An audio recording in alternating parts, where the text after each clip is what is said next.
زین ایک چھوٹا سا بچہ تھا جو ہمیشہ میلے جانے کی خواہش کرتا تھا۔ اس کا دل ہمیشہ چاہتا تھا کہ وہ اپنے امی ابو کے ساتھ میلے کی سیر کرے۔ زین جب بھی میلے کا ذکر سنتا تو اس کی آنکھوں میں ایک عجیب سی چمک آ جاتی تھی۔ وہ ہمیشہ سوچتا کہ میلے میں کس طرح کی چیزیں ہوتی ہوں گی، کیسے جھولے ہوتے ہوں گے، کیا کیا کھانے پینے کو ملتا ہوگا۔ پھر ایک دن احمد کی امی نے خوش ہو کر کہا، احمد آج رات ہم میلے میں جانے والے ہیں۔ احمد بہت خوش ہوا اور فوراً اپنے ابو کے پاس گیا۔ بابا آج رات ہم میلے میں جائیں گے، کیا یہ سچ ہے؟ اس کے والد نے مسکراتے ہوئے کہا، ہاں احمد آج رات ہم میلے میں جانے والے ہیں، کیا تم چلو گے؟ احمد نے خوشی سے بولا، ہاں ضرور جاؤں گا۔ شام ہوتے ہی احمد جلدی سے تیار ہوا۔ احمد، اس کی امی اور ابو تیار ہو کر میلے کی طرف روانہ ہوئے۔ احمد کا دل خوشی سے دھڑک رہا تھا۔ وہ سوچ رہا تھا کہ میلے میں جا کر وہ کس طرح کی چیزیں کو دیکھے گا۔ میلے میں دور سے ہی رنگ برنگی لائٹیں چل رہی تھیں، مزیدار کھانوں کی خوشبوئیں ہر طرف پھیلی ہوئی تھیں۔ احمد اپنے امی ابو کے ساتھ جیسے ہی میلے کے قریب جا کر پہنچا تو اس کی آنکھوں میں حیرت اور خوشی کی مسکراہٹ دوڑنے لگی۔ جیسے ہی یہ سب میلے میں آگے بڑھتے ہیں، پہلا اسٹاپ آتا ہے فیرس وہیل کا۔ احمد اور اس کے والدین کے ساتھ سوار ہوتا ہے۔ اس نے فیرس وہیل کو ہمیشہ دور سے دیکھا تھا۔ جب احمد فیرس وہیل کی طرف آگے بڑھا تو احمد نے نیچے دیکھا اور کہا، اتنی بڑی دنیا۔ اس کے بعد وہ تمام دوسرے جھولوں کی طرف دوڑنے لگا۔ رولر کوسٹر پر سوار ہونے کا وقت آیا اور احمد نے اور اس کے ابو نے اتنی تیز رفتار رولر کوسٹر میں سفر کیا، ان کی چیخیں اور ہنسی میلے کے شور میں کہیں گم ہو گئی۔ اب احمد کو بھوک لگنے لگی تھی۔ اس نے اپنی امی سے کہا، امی مجھے چٹپٹی چاٹ کھانی ہے۔ امی نے مسکرا کر کہا، چلیے چاٹ کھاتے ہیں۔ اتنی دیر میں احمد کے ابو اس کے لیے کاٹن کینڈی لے آئے۔ احمد نے کاٹن کینڈی کھائی اور کہا، یہ کتنی مزیدار ہے، شکریہ ابو۔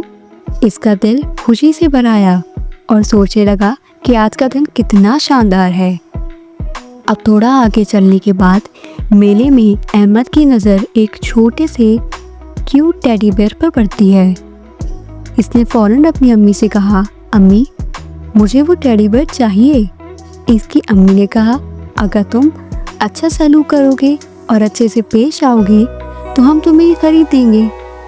احمد نے خوش ہو کر کہا، امی میں ہمیشہ آپ کے کہنا مانوں گا اور اچھا سلوک کروں گا۔ اور اس کے بعد احمد کی امی اور اس کے ابو نے اسے خوشی خوشی وہ ٹیڈی بیئر لے کر دے دیا۔ احمد کا دل خوشی سے بھر گیا اور وہ اپنے نئے ٹیڈی بیئر کے ساتھ میلے میں گھومنے لگا۔ لیکن اچانک احمد اپنے ایک نئے کھلونے ٹیڈی بیئر کے ساتھ کھیلنے میں مصروف ہو گیا۔ اس نے یہیں کہیں اپنے امی ابو کو نظر انداز کر دیا۔ وہ میلے کی بھیڑ میں ان لوگوں کے درمیان دوڑنے لگا۔ اچانک سے وہ ہجوم میں گم ہو گیا اور اس نے اپنے والدین کو پکارنا شروع کیا۔ احمد کا دل تیز تیز دھڑک رہا تھا۔ اسے لگ رہا تھا کہ اب وہ گم ہو چکا ہے۔ اسی دوران احمد نے رو کر کہا، امی ابو کہاں ہیں آپ لوگ؟ وہ گھبرانے لگا۔ اس کی آنکھوں میں زاروں قطار آنسو آنے لگے۔ احمد ہر طرف دیکھنے لگا لیکن کہیں اسے اپنے والدین نہیں ملے۔ اس کے ذہن میں یہ سوال آنے لگا کہ اب وہ کیا کرے گا۔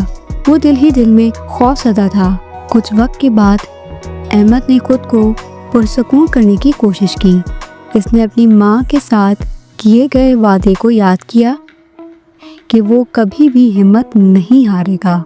احمد نے میلے کے پاس موجود لوگوں سے پوچھا، آپ نے میری امی ابو کو دیکھا ہے؟ ایک صاحب نے کہا، ہاں وہ اس طرف جا رہے تھے۔ احمد نے ان کا شکریہ ادا کیا اور تیز تیز قدموں سے اس سمت چل پڑا۔ پھر آخرکار احمد نے اپنے والدین کو میلے کے ایک کونے میں کھڑے ہوا پایا۔ وہ دونوں احمد کو ڈھونڈ رہے تھے۔ احمد نے دوڑ کے اپنے والدین کے پاس گیا اور کہا، امی ابو میں آپ کو ڈھونڈ رہا تھا۔ اس کے والدین نے اسے گلے لگایا اور کہا، احمد ہم تمہیں بہت یاد کر رہے تھے لیکن تم نے بہت بہادری دکھائی ہے۔ وہ دن تھا۔ احمد نے اس دن کے بعد ایک سبق سیکھ لیا اور کہا امی ابو میں ہمیشہ آپ کے ساتھ رہوں گا، آپ کا کہنا مانوں گا تاکہ کبھی بھی الگ نہ ہوں۔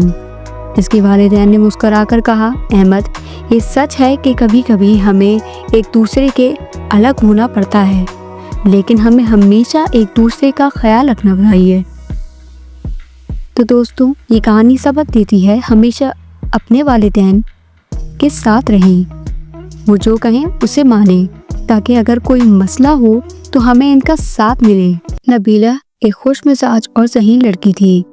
وہ اپنے دادا کے ساتھ وقت گزارنا بہت پسند کرتی تھی کیونکہ دادا ہمیشہ اسے دلچسپ کہانیاں سناتے جو نہ صرف تفریح کا باعث بنتی بلکہ انہیں زندگی کے اہم سبق بھی سکھاتی۔ نبیلہ اور اس کے دادا کے درمیان بہت محبت تھی اور وہ اکثر اپنے دادا کے ساتھ گھنٹوں بیٹھ کر باتیں کرتی۔ دادا ایک پرانے اور تجربے سے بھرپور شخص تھے جنہوں نے زندگی کے بہت سے اتار چڑھاؤ دیکھے۔ ان کی آنکھوں میں زندگی کی کہانیاں سجی ہوئی تھیں اور نبیلہ ان کہانیوں کو سننے کے لیے ہمیشہ بے چین رہتی تھی۔ وہ دادا سے ہمیشہ یہ پوچھا کرتی تھی کہ دادا آپ نے کیا سیکھا ہے زندگی میں؟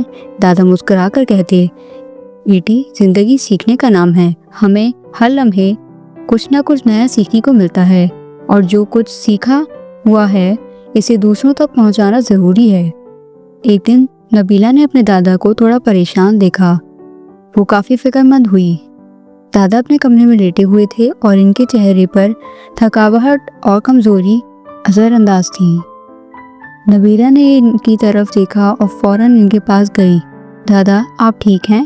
آپ کو کیا ہو گیا ہے؟ نبیلہ نے فوراً دادا سے پوچھا۔ دادا نے نبیلہ کی طرف دیکھا اور مسکراتے ہوئے کہا بیٹی میں تھوڑا سا تھکا ہوا ہوں لیکن کوئی بات نہیں۔ نبیلہ نے فوراً ان کا دل بڑھانے کی کوشش کی اور کہا دادا آپ کو دوا لینے کی ضرورت ہے، میں ابھی لاتی ہوں۔ نبیلہ نے فوراً دوا کی بوتل نکالی اور اپنے دادا کے ہاتھ میں رکھی۔ پھر اس نے دادا کے لیے کچھ پھل کاٹے اور انہیں پانی دیا اور پھر نبیلہ نے اپنے دادا کو نصیحت کی کہ وہ کچھ دیر آرام کر لیں۔ وہ جانتی تھی کہ دادا کی صحت کے بارے میں فکر کرنا اس کا فرض ہے کیونکہ دادا ہمیشہ اس کا خیال رکھتے تھے اور اس سے محبت کرتے تھے۔ شام کا وقت آیا اور نبیلہ اپنے دادا کو پانی پلانے گئی۔ ان کے لیے ہلکا پھلکا کھانا تیار کیا اور ان کے ساتھ کچھ وقت گزارا۔ اس دوران دادا نے نبیلہ کی طرف دیکھا اور کہا بیٹی تم نے میری بہت خدمت کی اور میرا خیال رکھا، تمہارے دل میں بہت محبت ہے اور یہ سب سے اچھی چیز ہے۔ نبیلہ نے دادا کی باتوں کو غور سے سنا اور مسکراتے ہوئے کہا دادا مجھے آپ کی دعاؤں کی ضرورت ہے کیونکہ آپ کی دعائیں ہمیشہ میرے لیے بہت اچھی ثابت ہوتی ہیں۔ بیٹی تمہاری دعائیں ہمیشہ میری زندگی کا حصہ رہی ہیں، میں دعاؤں کے ذریعے تمہیں ہمیشہ خوش، کامیاب اور محفوظ دیکھنا چاہتا ہوں۔ اوپر والا ہمیشہ تمہاری حفاظت رکھے اور تمہیں زندگی میں ہر قسم کی کامیابی دے۔ نبیلہ نے یہ سنتے ہی اپنی آنکھوں میں نمی محسوس کی۔ وہ جانتی تھی کہ دادا کی دعائیں ہمیشہ ایک قیمتی خزانے کی طرح ہیں جو اس کی زندگی کے ہر لمحے میں اس کی رہنمائی کرتی ہیں۔ اس دن کے بعد سے نبیلہ نے سیکھا کہ بزرگوں کا خیال رکھنا اور ان سے محبت کرنا صرف ان کے لیے نہیں بلکہ اپنے لیے بھی ضروری ہے۔ دادا کی دعاؤں اور ان کی محبت نے نبیلہ کی زندگی کو نیا معنی دیا۔